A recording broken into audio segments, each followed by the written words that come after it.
Good morning, everybody in California. Good afternoon, everybody in Europe. And I don't know where else are you dialing in from, but I'm sure it's a good day for everybody. Charles, it is wonderful having you here with us. And I would love, of course, I know MANNHUMMEL quite well. We met, I believe, in 2015 before starting to work together in 2016. But for some of our audience that may not know MANNHUMMEL, I would love that if you take 2 to 3 minutes to talk about this 80-year-old company. What do you do? Where are your plans or your footprint before we get to the meat of our discussion? Welcome, Absolutely. Charles. Thank you for having me. It's a pleasure. And thanks, Plug and Play, for setting up those fireside chats. I think they're very valuable. And we know how much a good job you guys do in California. And since we can't travel there, at least we can connect through the iPad and the laptop. So welcome, everyone. My name is Charles Vaillant. I'm the CTO and CDO of MANNHUMMEL. We are a German-based company based in Stuttgart at the heart of the auto industry. And our specialty is filtration. We like to separate the useful from the harmful and make good out of it. And we do this at a very large scale. We do about 4 billion in sales annually. We have 20,000+ employees, and we make about 17 filter every second, 24/7. So quite a bit of those are going through our factories. We supply our product through the transportation, so the auto industry, truck and bus. We supply our product through also the aftermarket. So if you go into an Advanced Auto, O'Reilly, some of those repair shops, typically our filters are provided. And then we also supply filters for buildings, for shopping malls, office building, hospitals. I'm sure some of that discussion will come very soon here. So those are areas that we are present. So that's what we do. Wonderful. And I know that you have a very big footprint. Here in US, you're quite active with several thousand employees in Far East, in Europe. How many plants around the world do you have? We have a 60+ location, around the world. So we've been, very global, very early. As a German company, typically in the early 60s, we started to deploy globally. So we went to South America, to China.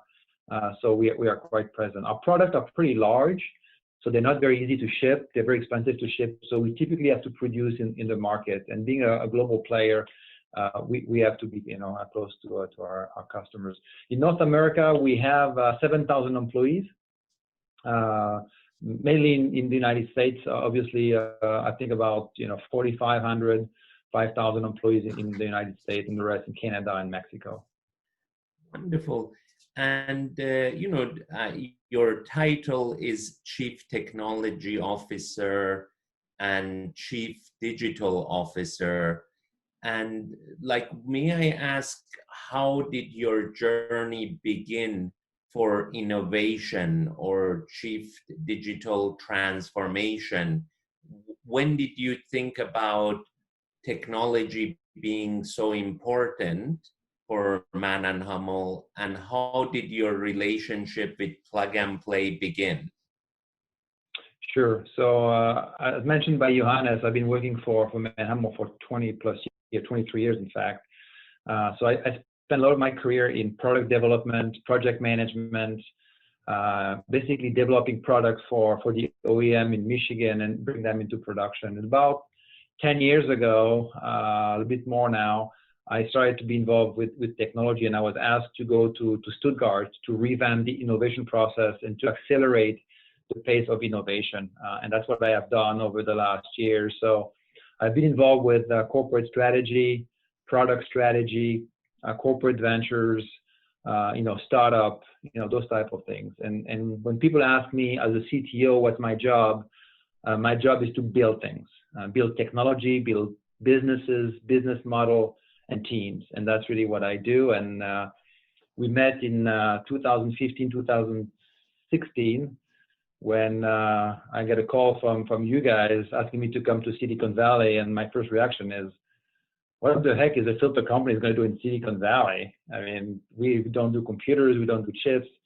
And obviously, Johannes mentioned some of the stats we have. So we've been very happy to be part of that journey and to really open our innovation process to the outside and be able to collaborate with a lot of smart people. Saeed, we realize that not all the smart people in the world work for MANNHUMMEL. There's also some that works for other companies.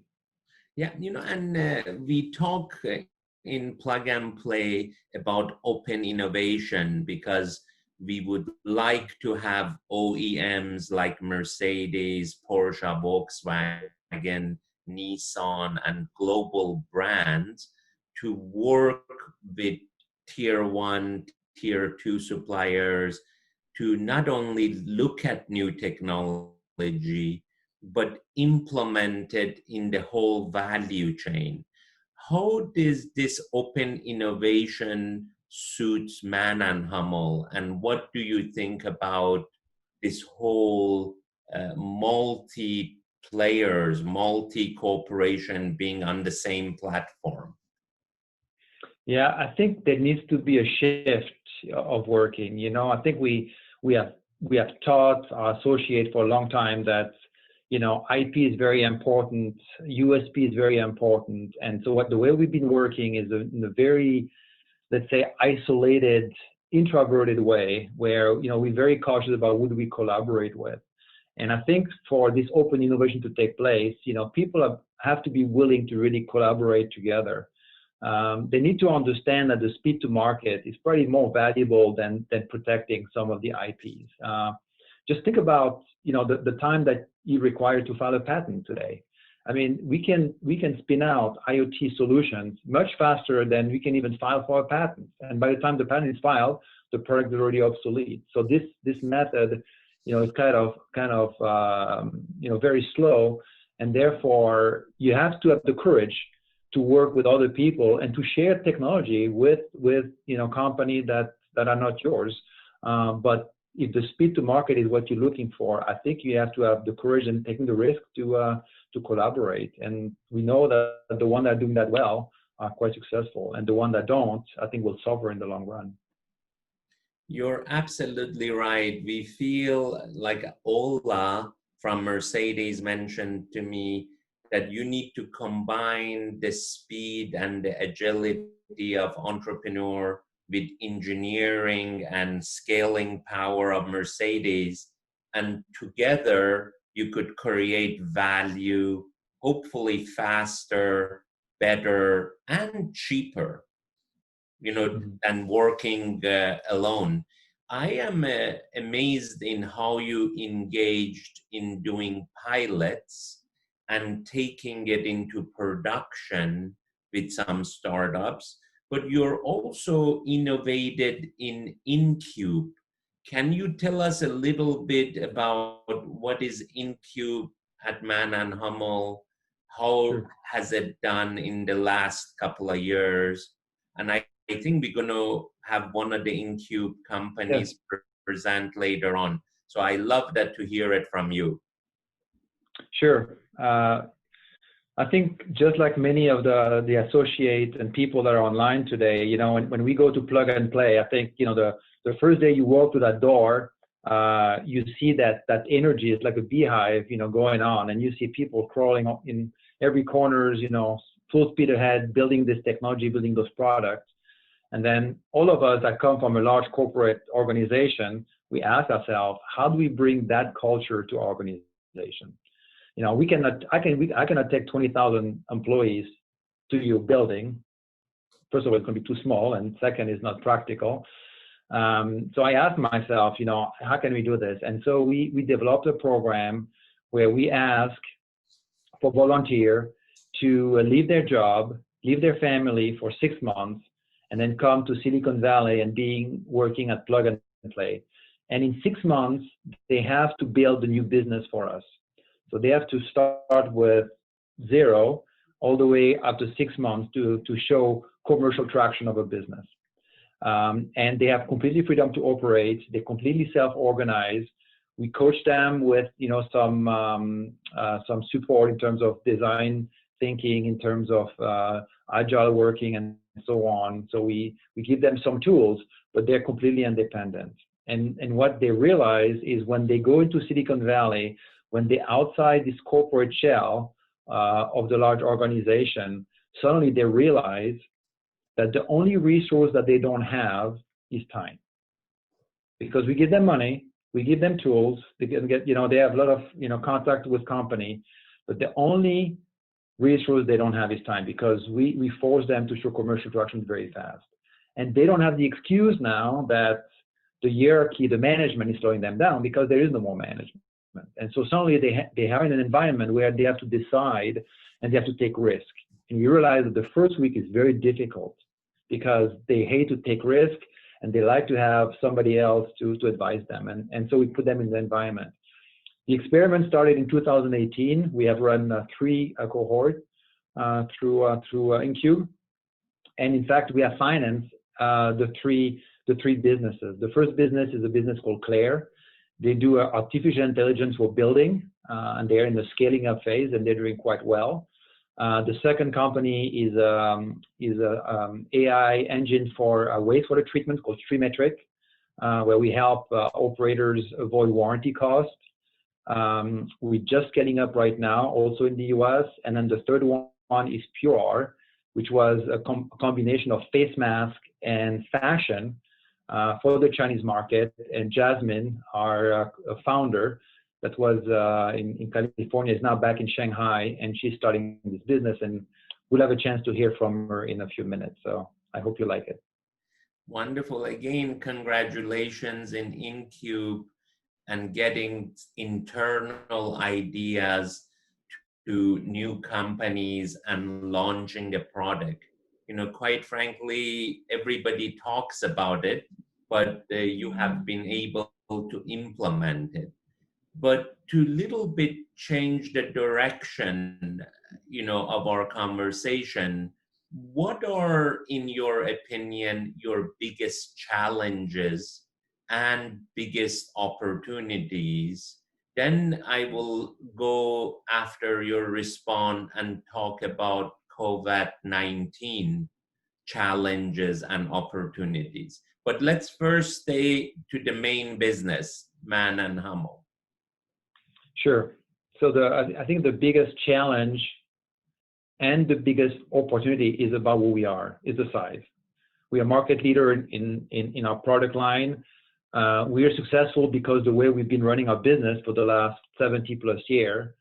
And I think that's a challenge, and that's a risk for the future, because if we don't convert into the new world, if we don't convert into digitalization and the change of dynamic into the market, we have a lot to lose. And I think a lot of corporations that I meet at Plug and Play, I think a lot of us are all very successful because of the way we ran business. So what got us here won't get us there. And so we are at the point now that we have to relearn our business, that we have to protect the asset that we have, but then build new skill set on top of those so we can redeploy in the future. So combining this agility, and you mentioned from Daimler, you know, the statement, you know, how do we combine this speed and agility of a startup and yet bring the asset and the competence of a large corporation, you know, the brand presence, the volume, the purchasing power that we have, and combine those two to make it. And I think, you know, I'm really excited about this, because I think the one of us that are in that space are willing to take the risk, because those are risks, you know, starting those businesses and doing those type of investments. You don't know if you're betting on the right horse, but, you know, betting on no horses, then you will not get to the finish line anyway. So you better get on one of them, and that's what we try to do. So I think it's going to be pretty bright, and we're going to fall on our face a couple of times, and we're going to get up stronger and better and run faster the next time. So. Yeah, and I remember last week when I talked to you, in about before this fireside chat, you were working on a project collaborating with a very big OEM in America, and even you were surprised how fast the product approval was, the purchase order was. Can you please share some of that speed, agility? Perhaps we can learn something from this COVID-19 emergency. Sure. Yeah, it's amazing. We were talking earlier, right?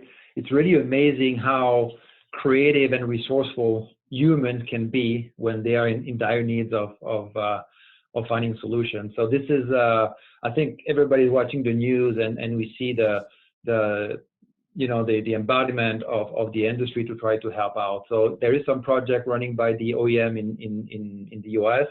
I think you read the news, and so there is ventilator project, there is respirator project, and the one we are talking, it's a respirator project. Basically, it's a hazmat suit that the nurse has to wear. There is a face shield and a mask, and then take the air from the back of the head into a filter case that is on the back. We get the call on the Wednesday that they were looking to source the filter. They need the HEPA filter, and they knew we were in that business because we are one of the leaders. On Saturday, now, we every day and a couple of times a day, I think three times a day we had meeting with them. On Saturday, they basically, give us the green light to go ahead. We started to build, tooling and putting the thing in gear. By Friday of that week, we started production. By Monday, we had 540 pieces air freighted to Detroit for some parts. So, from start to really time to market was 15 days. Now, obviously, there's a lot of paperwork and, rubber stamp that were shipped to the side. Also from the OEM side, and I'm still on the daily call. We have this daily task force meeting. So I tell you today we're producing, I think 1,088 of those filters, and we're going to ramp up. It's anywhere between 2,500 to 5,000 a day. So they're going to be building 700,000 of those suits per month, which is great for helping the healthcare industry, which is suffering drastically from lack of PPE. If I could say, I don't know if you're open to sharing the name of the OEM or not, but how long would that process take to approve a product, design, safety, and then going to production if we didn't have this urgency compared to the 15 days you mentioned? Well, yeah, the time is drastic. I mean, we're talking about years. Typically, for a automotive project to design vehicles from the time that they conceptualize the car all the way until you start shipping product to be sold, it's anywhere between 2 to 3 years. Now, this also based on the cycle time of replenishment of the model years and so on. How quickly could that be done? In probably a month, maybe a year, and so on. So we're talking about drastic changes. Same thing on the face mask. On the face mask, we had about 13 days.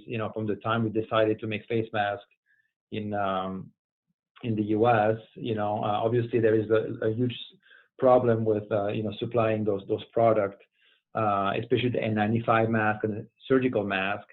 So and we're not able to produce those and get them certified fast enough. So what we have done is we know how to filter particles. We know exactly the size of particle that need to be filtered. We went into our portfolio. We looked at what filter materials do we have that can collect those particles, and then we actually started to make face masks. So we started. This was a week ago. We have made about 80,000 as of last night. So we have now shipped face masks to all our factory in North America. So all our employees are able to be protected during working hours because we are operating still in many of our factories.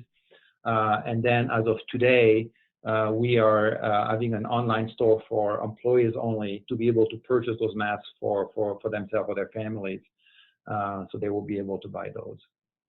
Can you put me on the employee list? No, I'm just joking. Send me your resume. I can look at it. Very good, very good. You know, now talking about the automotive industry, which is like sometimes considered as one of like backbones of economy in US and Germany.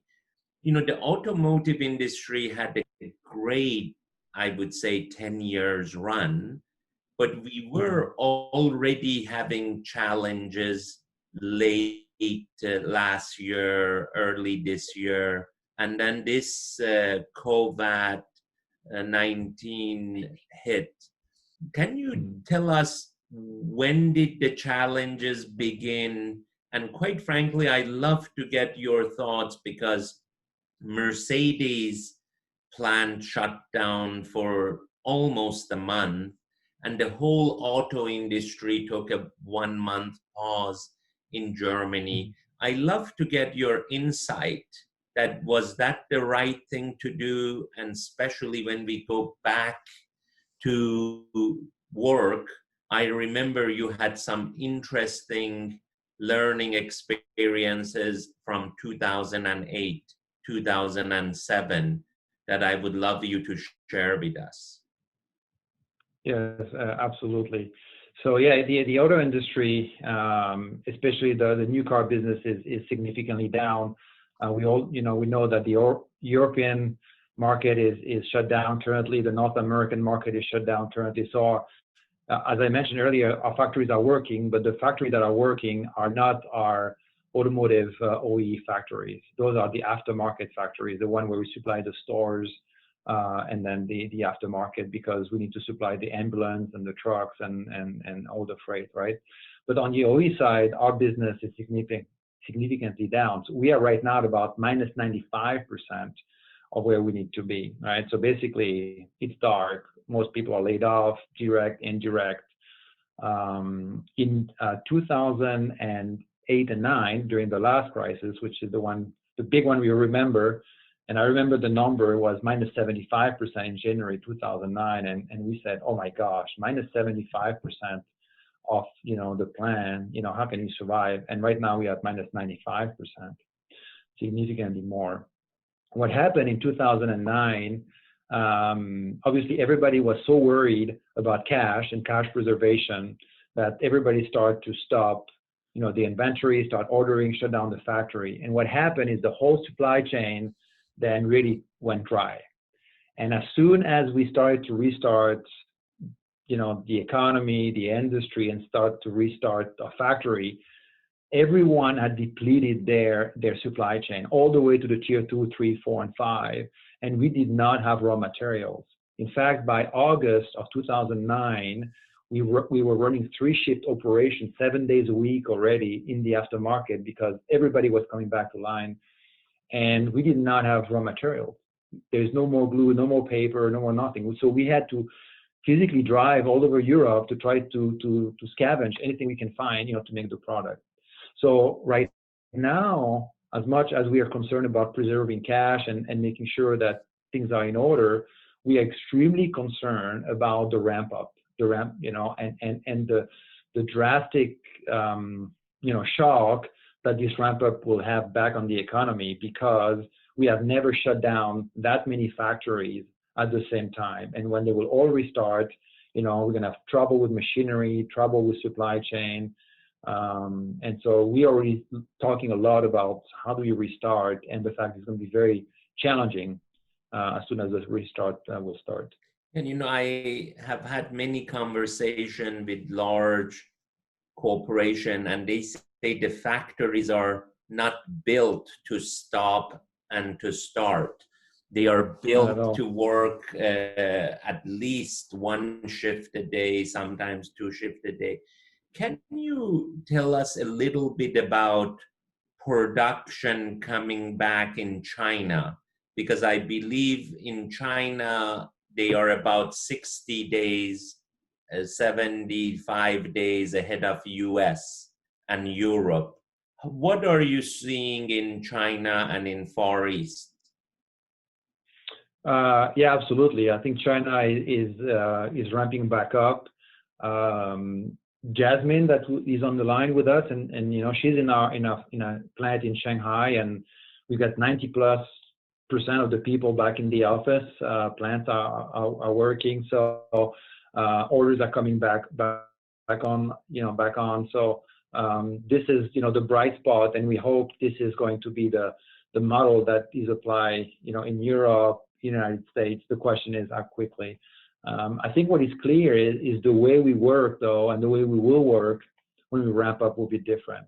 You know, today in China, you have to wear a face mask in the office or in the plant all the time. The only time you don't have to wear a face mask if you're eating. Obviously, you have to remove it, or if you're in your house or in your apartment. So at the canteen, you know, people are not allowed to sit next to each other anymore, right? So there is segregation and social distance is there. So it's a ramp up. It's a smart way to do it. It's a different way, and I think we have to be prepared for it. I have seen already in the last week some great example of tier one suppliers already preparing for the ramp up into how to run a factory, how to make sure you know, risk of infection is very low, how to educate the workers, and so on. So again, I think we are very resourceful, and people are already putting their mind now into how quickly can we ramp up in a smart way, and then to make sure that we, you know, avoid any issues that may come up. You know, if I could also reflect in, I speak to our China offices. We have 10 offices in China. And when I speak on my weekly call with China, they mention to me that innovation is more frontline. You know, specifically with the 2-3 largest automotive manufacturers, suddenly they called us and they said, what is that innovation platform you're talking about? And, you know, they are much more proactive. The government, the central government, health ministry says we need to be more proactive with inviting startups and innovators to our product roadmap, and then we can help them with funding and scaling. So I am just hoping, similar to the project you had with Detroit, we can cut down some of the red tape, some of the delays, and really get into productivity and production faster, similar to China. And I hope you guys, the German companies are really good at that. I hope we can do it here in US as well. What is your thought compared to Detroit, Stuttgart, Shanghai? Like, what can we learn from each other during these challenging times? Yeah, I think you see kind of the DNA of the culture of each region, you know, popping up. Obviously, the Germans are very organized. We all know this. You know, I live it. I think you spend a lot of time with the Germans. So, I mean, you know, we have, you know, standard checklist and measure list. If you look at the cases in Germany and how they manage, you know, the ramp down and the medical systems, you know, it's really ahead of everything we see in Europe. Just between France and Germany, drastic, you know, difference in the way they handle the situation. So we see that, you know, the German being very organized, very meticulous into the approach. I think in North America, we are very resourceful. I think there is this spirit.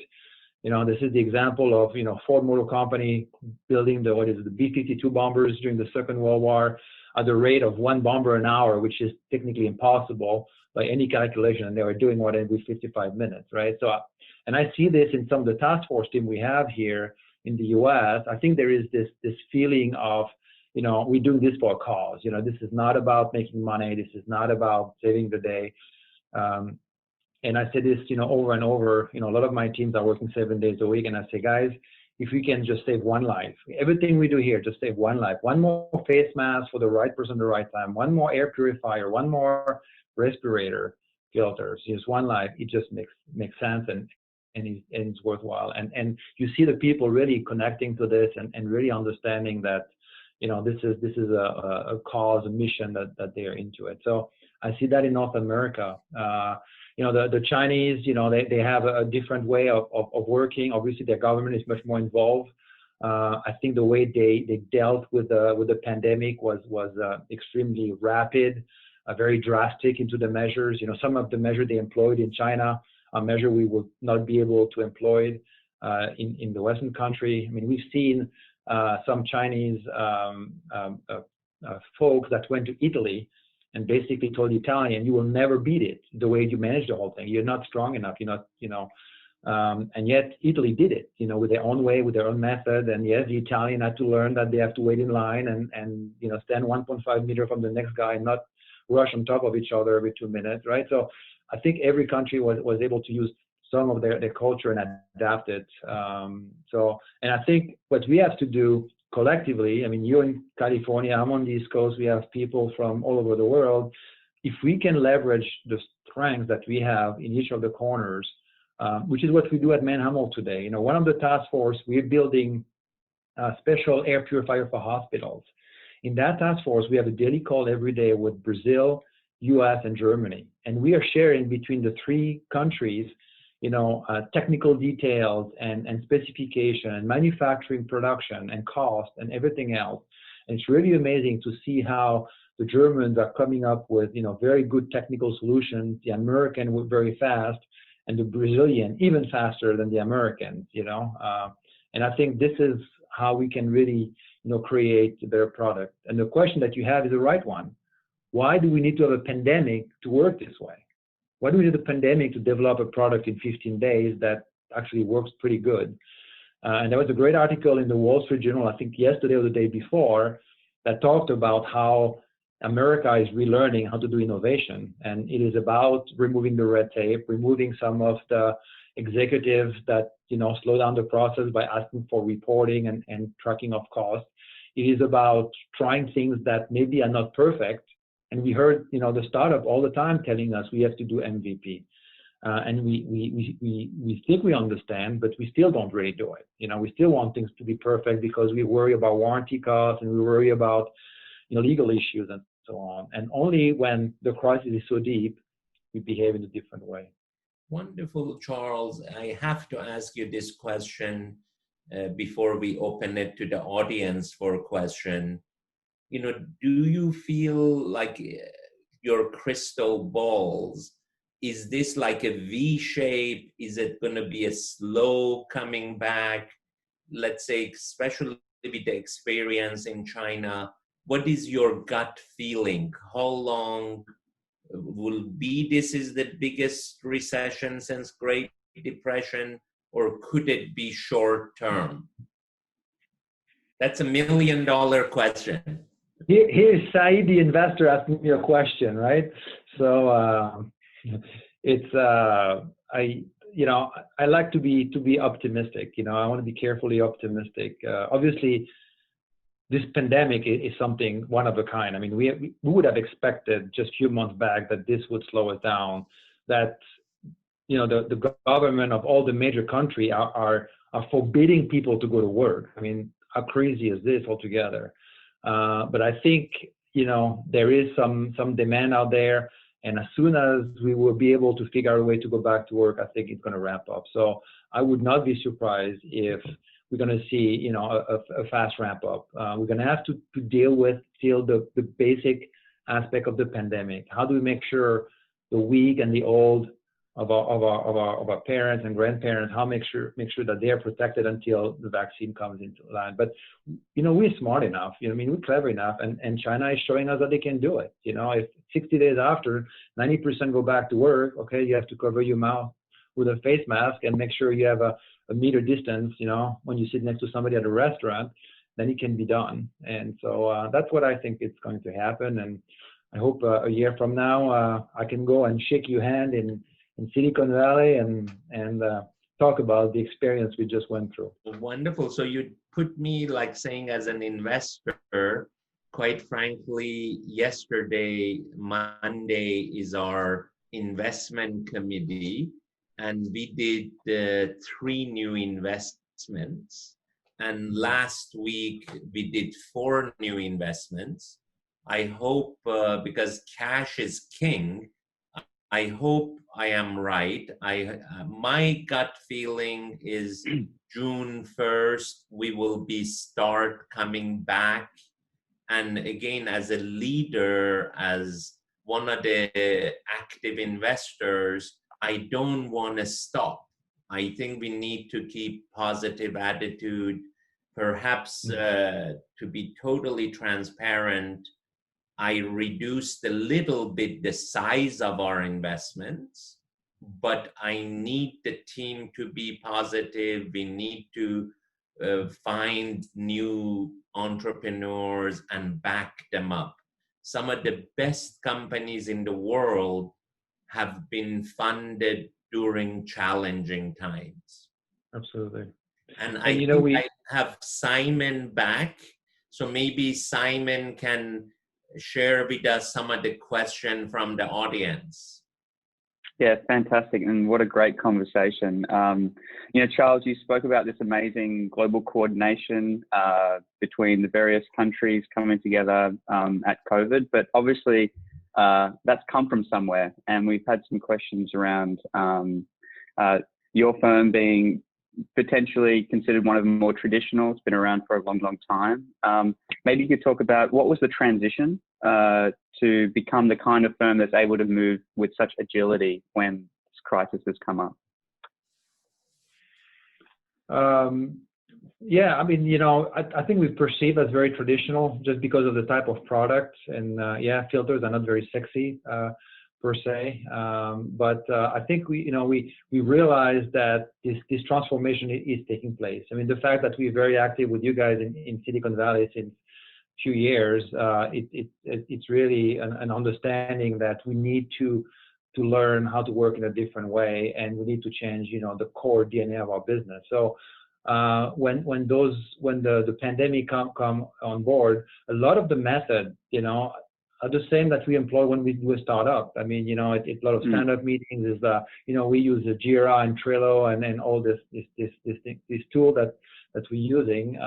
The only thing is we don't try to create something from scratch and go talk to customers and do a design sprint in 2 weeks. That doesn't work. We just have to scavenge. Okay, what do we have? It's like the Apollo 13, right? I mean, they put all the duct tape and everything on the table and then said, all right, how do we build it? And that's kind of what we're doing. I mean, to go from nothing to market in 12 days, you're not going to play with material science and invent things, right? You need to scavenge. But I think the lesson is maybe that's just good enough for the purpose that you want to do. And so sometimes, we try to be perfect and to reinvent the things and play with materials and science and sensors. Sometimes we don't need to do that. Wow. Yeah, I've heard that sort of described as this idea of contextual quality. In terms of how you guys came together after COVID, can you talk a little bit about how you arranged your teams, like just the tactics of once it was emerged that this was going to be serious? What did you guys actually do when that information came through? So there's two things. There's things that we knew internally we needed. So we have this product that we sell for hospital. It's like an air purifier if you want, but you can run it into a negative pressure. So what it does is when you start it up, you basically suck all the air from the room. So all the airborne particles, which is the problem when somebody coughs with a virus, get basically sucked into that HEPA filter and get ejected out of the room. So we knew those devices would be needed, and they are needed in great volume. The problem is our suppliers that were supplying those products is not able to supply it. So we said, okay, what do we do? Well, let's build our own. And that's what we did. So I went around and then look at, okay, what I need to make teams. I have made 5 different teams of about 4 to 5 people, and they each have a separate task. So different flow rates, different markets, I have a marketing team and so on. And so we basically assemble the people and we grab people from the organization. Doesn't matter what business unit. I knew the skill set I needed. So I called, my colleague. I said, I need this guy, this guy, this guy for 6 weeks, full time. Don't ask any question. They're like, okay. And then we actually, co-located them into a place, and then they work, on a daily basis. We have 7 days a week, stand-up meetings with myself, and then we make sure that all the hurdles and all the problems are removed. And I think that's the way to do it. So I think you don't have time for ambiguous communication. So you need to really have to have this verbal communication. And the other things that play into our favor today is we have a lot of digital tools that we can use. Jira, Trello, Confluence. Those tools did not exist in the past. In the past you had to send email and Excel list and so on. Now when you're on Slack, 24/7, right? So all this is really playing in our favor. Charles, I like your 7 days a week work. I'm going to change the policy in plug and play. As long as this COVID is around, we'll work 7 days a week. So is that just till June, Saeed? Is that what's going on? But we got just to pivot a little bit away from Charles. Really good question around tech transfer from Silicon Valley. Maybe you mentioned Brazil into Stuttgart. And then another question around, how do you measure the success of your innovation efforts, particularly open innovation efforts? Yeah, good questions. So to measure, obviously at the end, measuring is measuring the value that we create. It becomes very difficult to measure that value if you buy a material or a sensor, and that becomes part of a larger system. We have different KPIs that we measure, everything from how many deal flow do we want to have, how many proof of concept, how many investment, and then we're looking at how much return on our portfolio, so financial return, and then we want to look at strategic return. Strategic return is a little bit more tricky again to measure because how do you measure, how you slice it, but we're able to do this to some extent, and I think the other value you get from that process, everything from a deal flow all the way to an investment, you see the startup that are successful, and you start to learn, and learning from ourselves. When I need to build a team like the COVID-19 teams, I know some of the ingredients that make a startup successful, and so I need to try to design my team and the skill set of the people I hire based on what I have witnessed in the past. So it's funny because we are the large corporation, and yes, we are the one with the money and the resources, but we have a lot to learn from the startup. In fact, when we talked about building new business model in industry that we're not present or in market that don't exist today, we need to learn from the startup. And it's really hard for us because we are very good in the field that we are very successful, but we're not very good in the field where we are not present. And there, we don't have any advantage over a startup. Yeah, very interesting. Look, as we come into the final tier, and maybe this might be a good one for both of you, in terms of dealing with this crisis and some of the things that you've had to forge at MANNHUMMEL, what's been the biggest leadership challenge that you faced going through this? And has there been any creative ideas or things that you've learned through this crisis that you think you guys will take forward and continue? So maybe I start. I think, and I think some of the questions from Saeed are in that direction. On one side is the crisis is very deep. And so we need to protect, our business. We need to protect our employee. We need to protect our business, clearly. But there will be a life after. And we need to figure out how do we continue to invest and to prepare for the ramp up. So we just had a very large strategic meeting 2 weeks ago where we decided to make a major investment into a new technology in the middle of the crisis. Things that you would ask yourself, okay, are you really serious that you want to do this? At the same time, we have to cut costs and preserve liquidity. At the same time, we are protecting cash for investment that we know will be required in the future. And if we don't do it now, then we're going to lose a year or 2 years on the way out, right? So I think playing those two on one side, preserving today's and building tomorrow, and creating that optimism that people understand that there will be a life after, company will survive, will be stronger, and we need everyone, we need the employees to stay employed in order to be there on the way out. So I think that's the challenge of leadership that I see. Yeah, fantastic. If I could add, Charles, to what you have mentioned, I think this is more than ever the time for leader to be present. I used to play a lot of golf, so I don't right now. So I try to be present in all of the important meetings, try to, quite frankly, put a positive spin on it. We had an office opening in Osaka. We said, let's not delay it more than 30 days. We are evaluating new initiatives like sustainability and social impact. We announced and executed 2 new initiatives, including the COVID-19 accelerator, because I really think we are responsible to apply what we have learned in many different industries to solve this COVID-19 problem. And I think that this initiative will go on with the new way of working, hopefully after all of this is done. But I think this is a time for leaders to show up and to be present. Fantastic, and great words.